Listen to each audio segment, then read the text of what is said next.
סרטון זה אינו מהווה תחליף להוראות השימוש. יש לקרוא תמיד את ההוראות לפני השימוש הראשון. שיתפו היטב את הידיים, לפני ואחרי הצנתור, ונקו את האזור סביב פתח השופחה.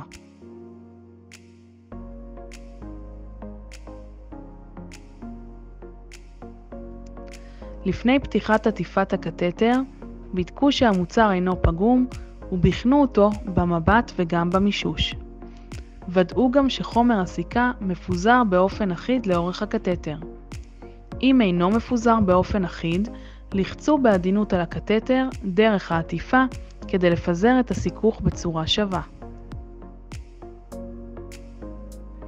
בעת פתיחת העטיפה, החזיקו את המוצר בצורה אופקית והסירו את העטיפה המגנה באיטיות כדי למנוע אובדן חומר סיכה. ניתן להסיר את העטיפה בכמה דרכים שונות. מטעמי בטיחות והיגיינה, אנו ממליצים להשתמש במוצר מיד לאחר פתיחתו. כל השיטות המוצגות כאן מאפשרות להסיר את העטיפה מבלי לגעת ישירות בחלק של הקתטר המוחדר לגוף. כדי לפתוח את העטיפה, יש להסיר את החלק המסומן במספר 1, הנמצא בצד המחבר של הקתטר. בטכניקת אקורדיון ללא מגע קיימות שתי אפשרויות. אפשרות ראשונה, יחזו וקראו את העטיפה בסימון A. אפשרות שנייה, החזיקו את הקתטר ביד אחת וביד השנייה הכניסו את האגודל לפתח בסימון A, כדי להסיר את העטיפה במשיכה. ישנם אנשים שאפשרות זו תהיה קלה יותר עבורם. לאחר שהסרתם את חלק זה, משכו כלפי מטה את העטיפה עד שהיא מתקפלת בצורת אקורדיון מבלי לגעת בקתטר. הטכניקה השנייה נקראת טכניקת החלקה ללא מגע. שחררו את העטיפה על ידי אחיזה וקריאת הסרט בסימונים B ו-1. החלק הנייד הזה יגן על הקתטר בזמן האחיזה. בטכניקה השלישית ניתן פשוט לשחרר את כל הקתטר מהעטיפה. התחילו בהסרת העטיפה בצד המחבר בסימון מספר 1.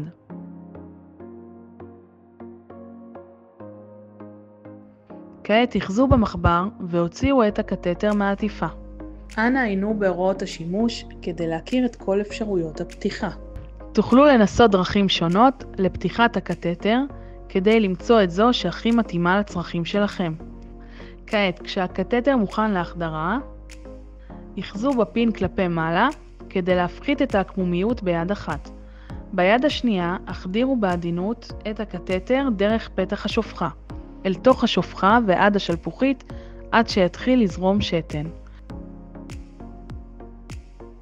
שימו לב, קיים קצה נוסף שנקרא T-Man, שתוכנן כדי להקל על קידום הקתטר בזמן ההחדרה בחלק של השופחה שעובר דרך ההרמונית.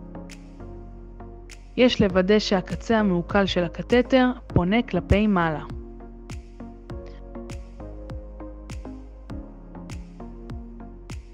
לחץ ידני על הבטן התחתונה בסיום הצנתור יסייע בריקון מלא של השלפוחית. כאשר השלפוחית התרוקנה לחלוטין, משכו בעדינות את הקתטר כדי למנוע טפטוף. הרימו את קצה המחבר של הקתטר בזמן ההוצאה. לאחר מכן השליכו את הקתטר לפח האשפה.